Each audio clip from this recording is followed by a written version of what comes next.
Hello guys, date है आज 11 Feb की मोस्ट इम्पोर्टेंट न्यूज जो कि विजन मैगजीन में आई हैं उसके बारे में बात करते हैं।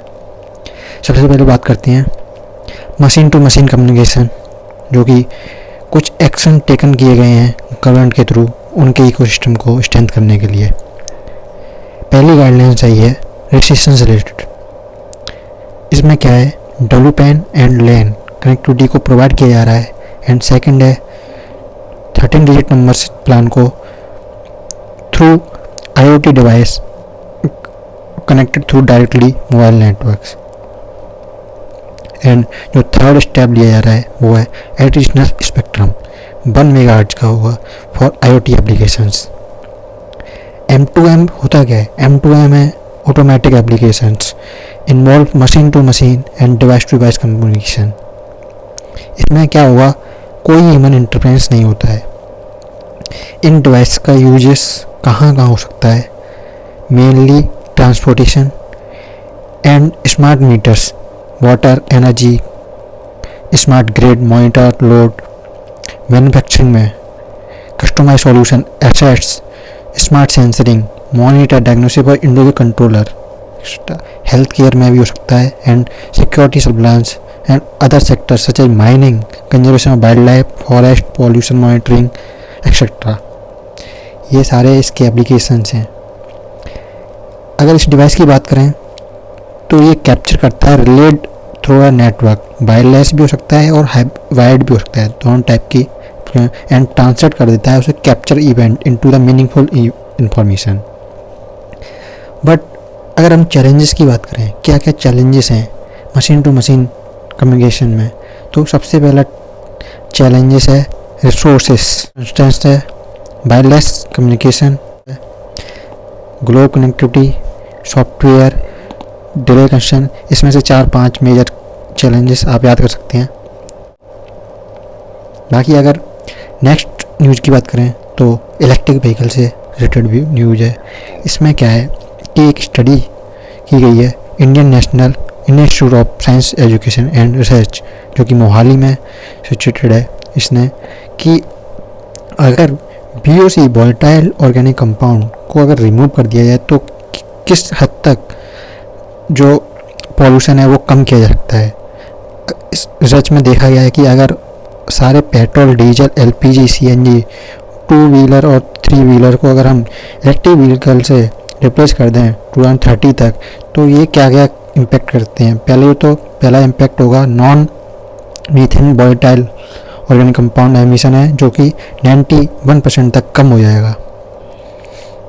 सेकंड जो मेजर इम्पैक्ट पड़ेगा उसमें carbon dioxide monoxide 80%, PM 2.5 44% and toxic volatile organic compound 76% तक रिड्यूस हो सकती हैं। अगर VOC की बात करें तो ये high vapour pressure and low water solubility compound होते हैं। अगर हाई वेपर प्रेशर की बात करें तो ये प्रॉपर्टी है एक लिक्विड वेस्ट इंटरमॉलिक्यूलर फोर्स होता है। अगर इंटरमॉलिक्यूलर फोर्स दो कंपाउंड के बीच में वीक है तो हाई वेपर प्रेशर बहुत ही हाई होगा, तो उनका इवेपोरेशन बहुत ही ईजिली हो जाएगा। अगर इसके डिटेल में देखें, जैसे कि वाटर को लें, वाटर से गैस स्टेट में आने के लिए उन्हें इसका जो वेपर प्रेशर होता है वो लो होता है। क्यों होता है? क्योंकि इसके बीच में इंटरमॉलिक्यूलर फोर्स होती है वो हाई होती है ड्यू टू हाइड्रोजन बॉन्डिंग। और while such as benzene, formaldehyde and toluene, ये सारे कंपाउंड हैं, इनके बीच में इंटरमॉलिक्यूलर फोर्स होती है वो लो होती है, तो इनकी वेपर प्रेशर है वो भी हाई होता है और ये वोलेटाइल ऑर्गेनिक कंपाउंड में आते हैं। सबसे मेजर सोर्स हैं जो वोलेटाइल ऑर्गेनिक कंपाउंड के, वो हैं प्लांट से भी एमिट होता है। प्लांट से क्यों होता है? एक तो अट्रैक्ट पॉलिनेटर को, वो डिफेंड करते हैं अपने आप को, और अडेप्ट टू एनवायरमेंटल स्ट्रेस।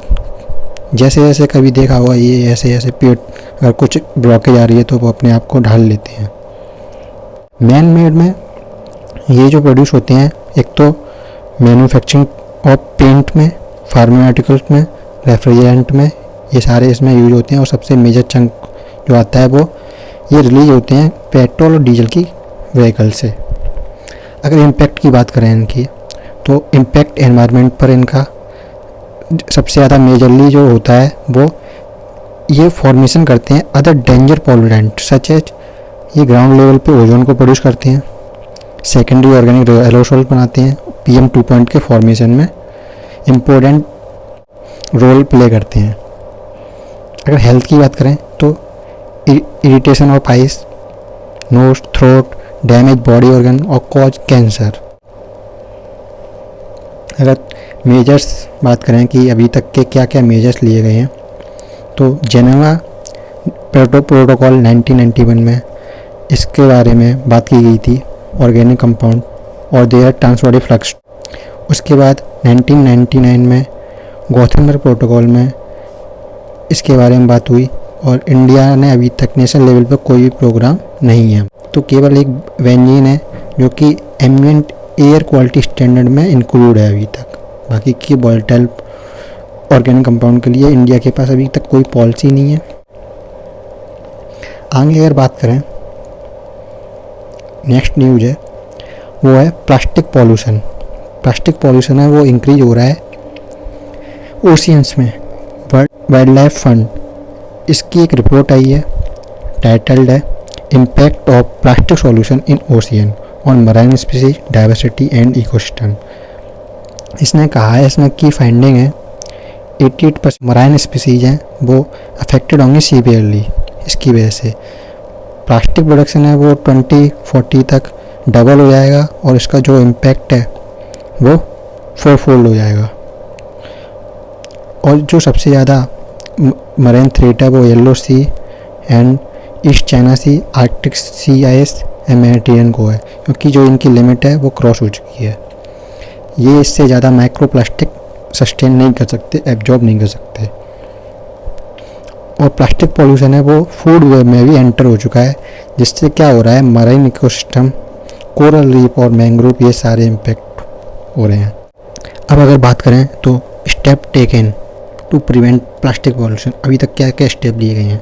तो UN 2030 agenda for sustainable development call for action to conserve and sustainable use of ocean sea and marine gold, जो कि SDG का गोल 14 है।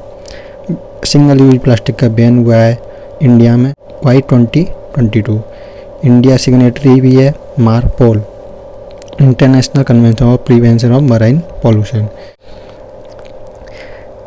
नेक्स्ट अगर हम बात करें तो 2 nation centre of excellence stabilise हुए हैं to capture carbon capturing and utilisation. Department of science and technology ने ये सेंटर कहाँ, एक तो institute of technology of Bombay and Jawaharlal Nehru centre for advance centre Bangalore में स्टेबलाइज हुए हैं। इनका जो मेन मोटिव है understanding the role of carbon dioxide in global climate and reduction strategy to emission of carbon dioxide, और कार्बन कैप्चरिंग स्ट्रेटजी डिमॉन्स्ट्रेट करने के main focus रहेंगे इनके।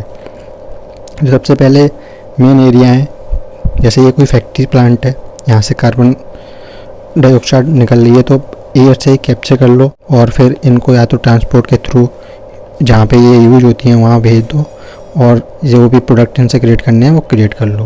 बाकी जो बचा हुआ चंक ऑफ कार्बन है वो सीधे स्टोर कर लो for permanently ground in the ground, और या तो फैक्ट्री जहाँ फैक्ट्री लगी हुई है वो डायरेक्टली ग्राउंड में सेटल कर दो। अगर कार्बन कैप्चर की बात करें तो ये प्रोसेस है carbon dioxide emission from source like coal fired plant either source reuse and store it will not enter the atmosphere. Next news की बात करें अगर, तो इंडिया चाहता है कि इंडिया का खुद का एक safety standard rating for vehicle for road safety हो, Bharat new car system programme NCF। इसमें क्या है कि 6 एयर बैग होने चाहिए कार में mandatory, up to 8 seating passenger car में। ऑटोमेटिक इमरजेंसी ब्रेकिंग सिस्टम होना चाहिए, लेन डिपार्चर वार्निंग सिस्टम होना चाहिए, norms for transporting and dangerous goods उनके लिए अलग नॉर्म्स होने चाहिए। जो इम्पोर्टेंट फैक्टर हैं वो हैं 1.5 लाख एक्सीडेंट होते हैं वो एवरी साल अकर होते हैं, जो कि 3.1 GDP लॉस करते हैं इंडिया के। गवर्नमेंट का एम है कि 2025 तक 50% एक्सीडेंट इनमें कमी लाई जा सके। अदर रोड सेफ्टी इनिशिएटिव लिए गए हैं इंटीग्रेटेड रोड एक्सीडेंट डेटाबेस बनाने के लिए, गुड समृद्ध गाइडलाइंस फॉलो करने के लिए। इसमें क्या होता है, कोई भी इंजर्ड हुई अगर आपने इसको हेल्प की तो आप उसको हॉस्पिटल पहुंचाते हैं, तो आपसे कोई भी पूछताछ कुछ भी नहीं की जाए। पहले क्या होता था, पुलिस उसको ये हरास करती थी, कैसे लाए क्यों लाए, ये सब उसके लिए उनको प्रोटेक्ट करने के लिए उनकी गाइडलाइंस आई हैं, उसको फॉलो किया जाए। Motor vehicle accident fund and cashless treatment for golden hour, मतलब time to injury up 1 hour के लिए जो कैशलेस ट्रीटमेंट हो उनका। Motor vehicle amendment act policy के scrapping policy and recall system को लागू किया जाए एंड आइडेंटिफाई और rectification of accidental black spot and road safety audit. इन सब के ऑडिटों और ब्लैक स्पॉट जहाँ जहाँ रोड एक्सीडेंट ज़्यादा होते हैं वहाँ उनको आइडेंटिफाई किया जाए और साइन बोर्ड वगैरह लगाए जाएँ, लोगों को अवेयर किया जाए कि स्लो चलें वहाँ। अब बात करते हैं कुछ अदर न्यूज़ के बारे में। ई नेम मार्केट बनी हुई है जो कि 2016 में लॉन्च हुई थी। इनका क्या काम था कि एपीएमसी मंडी को है वो एक यूनिफाइड नेशनल मार्केट में जोड़ सकें आपस में। अब इसमें बात की जा रही है कि transportation, logistic, weather forecast, fintech, इन सबको भी ई नेम से हम इंटीग्रेटेड करेंगे। बाकी इंडिया यूएस बायलैटरल ट्रेड की बात की जाए तो ये 100 मिलियन का मार्क क्रॉस किया है 2021 में, जिसमें से इंडिया का एक्सपोर्ट है 73 एंड इंपोर्ट है 44, यानी ट्रेड सरप्लस में है। नेशनल करियर सर्विस प्रोजेक्ट के बारे में बात करें, ये लॉन्च हुआ था 2015 में।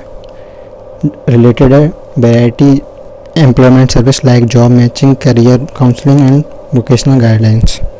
इसके अलावा अगर हम गैप की बात करें, ग्लोबल एनवायरनमेंट फैसिलिटी फंड, इसमें क्या था कि इसको 31 करोड़ रुपए का फंड प्रोवाइड किया गया है गैप के थ्रू 5 ईयर के लिए। कौन कौन सी साइट कवर करेंगे, 3 वेटलैंड कवर करेंगे।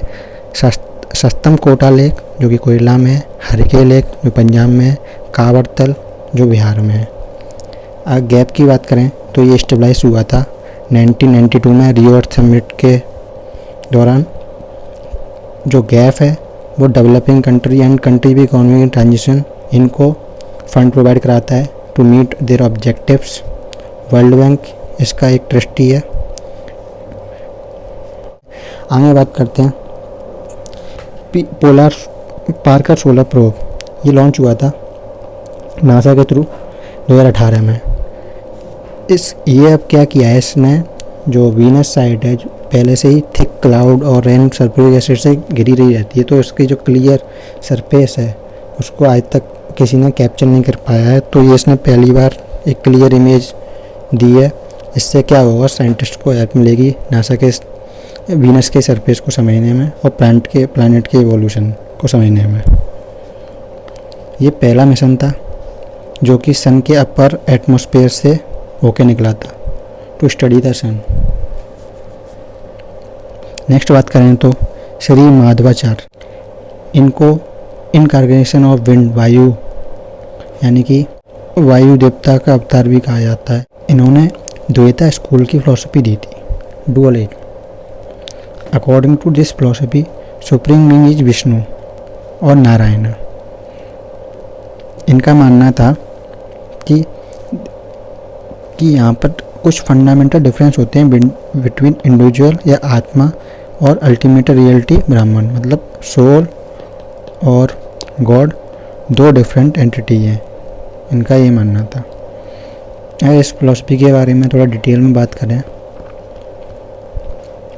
तो वेदांता में 6 फिलॉसफी आती हैं और थोड़ा उसमें से 2 हैं, वो एक है अद्वैता, द्वैता, इसको डुअलिज्म कहते हैं। ये जो दी गई थी वो दी गई थी आचार्य शंकराचार्य के द्वारा। वो उनका मानना था कि जो आत्मा और ब्राह्मण यानी कि सोल और गॉड बोथ आर सेम है और वर्ल्ड है टोटली इल्यूजन है। Action emotion include sorrow and are just false, जो दुख वगैरह हैं जो सब कुछ झूठ है। और द्वैता में इन्होंने कहा था कि आत्मा और ब्राह्मण 2 अलग चीज़ें हैं वर्ल्ड है वो रियल है, गॉड भी रियल है और वो क्रिएटर है, और भक्ति के थ्रू ही हम साल्वेशन को प्राप्त कर सकते हैं।